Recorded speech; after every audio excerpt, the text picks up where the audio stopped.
chose à dire en effet. Merci André. Merci à toi, merci à vous. Salut. Alain, bonjour. Bonjour. T'as l'air un peu triste, hein? Ouais, je suis triste pour plusieurs raisons. La première, évidemment, c'est cette grève de la faim qui généralise auprès des mamans qui sont désenfantées, notamment particulièrement Mounia qui en est donc à 13 jours de grève de la faim aujourd'hui. Oui. Elle se repose, c'est pourquoi elle n'est pas ici. Et puis on n'oublie pas non plus Karine Trapp à Nîmes, Oui. qui en est à plus de 60 jours. Je ne compte plus en fait. Au-delà de 60 jours, il y a des dommages irréversibles. Oui. Donc en plus elle a fait des grèves de la soif, ce qui n'arrange rien quoi. Et là effectivement on est là déjà parce qu'on critique les médias que j'appelle les médias putes. Enfin je suis pas le seul à dire ça de toute façon parce qu'ils ne montrent pas ça déjà. La plupart des médias ne parlent pas, sauf évidemment pour faire un buzz des grèves de la faim, mais donc de la source même, de la cause même de ces grèves de la faim qui est finalement le vol, le rapt des enfants. Ça va, on fait aller. Le rapt des enfants à des familles aimantes, ce que nous critiquons, enfin nous combattons même depuis que j'ai rencontré Mounia, en fait moi personnellement 9 mois. On va dire c'est une grossesse difficile parce que finalement on n'obtient pas grand chose et on est donc invisible dans les médias. Il faut avoir recours à des actions coup de poing, des actions dramatiques comme les grèves de la faim par exemple, pour que finalement on s'intéresse au sort de ces mamans. C'est ce qui s'est passé il y a 3 jours, un petit peu avant aussi, il y a 5 jours, en se posant devant le ministère de la Santé avec Mounia et d'autres camarades solidaires, ainsi que des mamans d'ailleurs qui étaient présentes aussi. On a obtenu, enfin Mounia a obtenu surtout un rendez-vous, un entretien qu'elle a donc été donc dans le bureau d'un collaborateur de Adrien Taquet, le secrétaire délégué à la protection de l'enfance, et elle en est ressortie au bout d'1 heure. Alors pour une fois, on a reçu une maman dans un bureau. Je précise que la fois précédente, ça avait été dans le froid, sous une pluie légère, mais une pluie quand même, sur les marches du ministère de la Santé, qu'il y avait eu un entretien avec 2 personnes. Le problème, c'est qu'en fait, pour l'instant, on n'est pas écouté. Malgré les apparences, on a effectivement un petit peu avancé par rapport à une certaine visibilité, grâce notamment à des médias alternatifs comme toi, Rémi, Réservoir Apps, qu'il faut suivre absolument, ou Vécu aussi, hein, je n'hésite pas à citer les médias qui collaborent avec nous, Oui.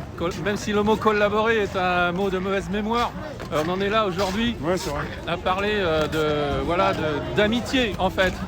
L'amitié dans le peuple. Il y a un cordon de CRS là-bas, j'avais déjà repéré ça en arrivant, en vous attendant. Il y a aussi environ une dizaine d'estafettes de gendarmes qui circulent. Bref, donc on a donné à Mounia, à la sortie de ce rendez-vous, un délai d'1 semaine sur laquelle on se repose. Pour l'instant, on fait une petite pause au niveau des actions. Mounia, elle se repose, elle en a besoin. 13 jours de la grève de la faim, ça passe pas comme ça sans dommage. Ouais. C'est difficile, besoin de beaucoup de repos, mais on n'abandonne pas. Parce que si on a des réponses mitigées du genre ah bah vous savez on a fait tout ce qu'on a pu, nanani, on a été voir tout le monde, etc. Et ben la situation elle change pas trop. On recommence. C'est-à-dire qu'on va aller non seulement poursuivre ces grèves de la faim. Je suis désolé, avant j'étais pas pour. Néanmoins après, je peux expliquer mon changement de point de vue, c'est qu'en fait un sacrifice de maman, c'est tout à fait dans la nature humaine. Voilà. Une maman elle se sacrifie pour ses enfants. On voit ici une population tout à fait léthargique qui ne fait absolument rien pour l'avenir. Ça veut dire qu'en fait, ils s'en foutent totalement de leurs enfants. Là, au moins, on voit des mamans. Là, on voit un cordon, enfin une enfilade d'estafettes de CRS. Ouais, ils sont là. Ouais. La droite. Mais il y a plusieurs manifestations qui se croisent aussi, il n'y a pas que celle-ci. Hein. Ok, mais bon, il y a des gilets jaunes, n'oublions pas. Ça, Oui, ça mais il y a crée des deux problèmes. manifs. Il y a une autre manif, elle passe par là aussi, non, c'est ça? La seconde manif, elle passe par ici, elle est passée. Pour ça. Ouais. Et donc, ce que je vois maintenant, Ouais. c'est que des mamans n'hésitent pas en fait à se mettre devant. C'est comme j'ai fait cette comparaison avec en fait un enfant qui est sur le bord d'une route. Il s'avance sur la route, la maman le voit, elle n'hésitera pas à se sacrifier pour sauver son enfant, parfois en se jetant sous les roues d'une voiture. Ça s'est vu, ça existe. Eh bien, c'est à peu près ce qu'il faut voir en parallèle par rapport aux grèves de la faim des mamans. Elles veulent sauver leurs enfants, finalement leur vie ne compte pas. C'est d'ailleurs exactement le sentiment que ressent Mounia, même si je n'ai pas à parler à sa place. Moi je suis un intermédiaire en fait au niveau de cette lutte pour récupérer les enfants. Je suis évidemment très impliqué. Bien sûr, je ne veux pas que les mamans meurent, qu'elles se détériorent, mais il faut voir avant tout ça le sort des enfants. C'est pour ça qu'on se bat nous aussi, pour le sort de l'avenir des enfants. Jérôme Rodriguez l'a dit à peu près 6 mois au début du mouvement. Et du coup, ce qui est intéressant en fait de dire de plus en plus, c'est qu'il ne faut jamais arrêter de lutter, quoi. Donc même si les médias ici contre lesquels nous manifestons, les médias putes, les merdias, ne nous montrent pas, on se montrera par nous-mêmes. On ira jusqu'au bout, on va jamais rien lâcher. De toute façon, c'est pour ça qu'on a beau tomber les uns après les autres, peut-être en nous assignant en justice, en nous mettant des gardes à vue sous la gueule, des amendes plein le dos, eh ben, ça ne fera que montrer l'exemple d'une ténacité qui ne finira jamais. Plus il y en a qui tombent, comme dit le chant des partisans, plus il y en a d'autres qui se relèvent. Oui. Et c'est exactement ça. Et le combat que nous menons pour l'avenir, finalement, n'est qu'un combat complémentaire pour celui de nos enfants. C'est pour ça que comment est-ce qu'on peut abandonner les enfants, quoi. Donc du coup, on va jamais arrêter. Voilà. Et c'est fortifié tous les jours plus en plus. Tous les jours de plus en plus. Il y a beaucoup de choses à dire au niveau des merdias. J'en ai mis quelques peu sur... mais encore ça suffit pas. Sur la petite pancarte.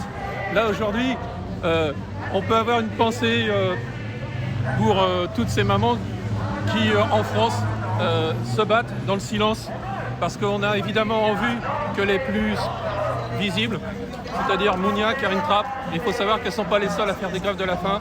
Il y en a maintenant à peu près 7 ou 8 dans toute la France et il y a même un papa, Michael.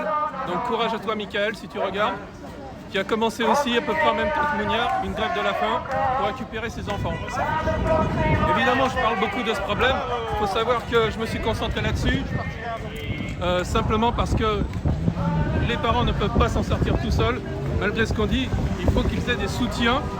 Malgré ce qu'on dit, la justice ne les sauvera pas toutes seules. Malgré ce qu'on dit, ils n'ont pas que finalement des prérogatives pour leurs enfants, mais ils sont aussi en lutte par rapport à tout ce système qu'il faut mettre à bas, à ras de terre, quoi, à bas le système. Moi je dis, il faut faire tomber tout ça et on n'est pas loin finalement d'arriver à un stade où, sans parler de violence, on va être très très ferme vis-à-vis de ces élus qui sont corrompus et qui ne font pas beaucoup bouger les choses, quoi. S'ils le font bouger, parce que c'est très rarement le cas. Voilà. Donc si tu veux... je suis un peu énervé en fait. Ben non mais ça je comprends quelque part. J'apprécie te retrouver pour que tu puisses me dire certaines choses. Tu es à bout parce que tu vis des choses très difficiles et tu tapes le mur souvent, quoi. Tu es sur des refus, sur des...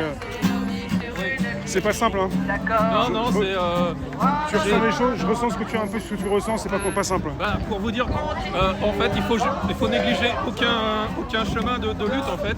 Mais il faut privilégier ceux auxquels on a beaucoup de cœur. La lutte, elle est multiple. Tous les chemins mènent à la victoire. Mais il y en a sur lesquels vous êtes plus aptes, finalement, à avoir un bon discours ou à avoir de bonnes actions à faire. Par exemple, j'ai lâché prise au niveau du système électoral pour les élections régionales pour lesquelles j'aurais pu m'inscrire dans une liste pour les élections de bientôt là. Mais en fait ça aurait été trop à porter. Je suis désolé pour ceux qui m'avaient un peu pressenti à ce niveau-là.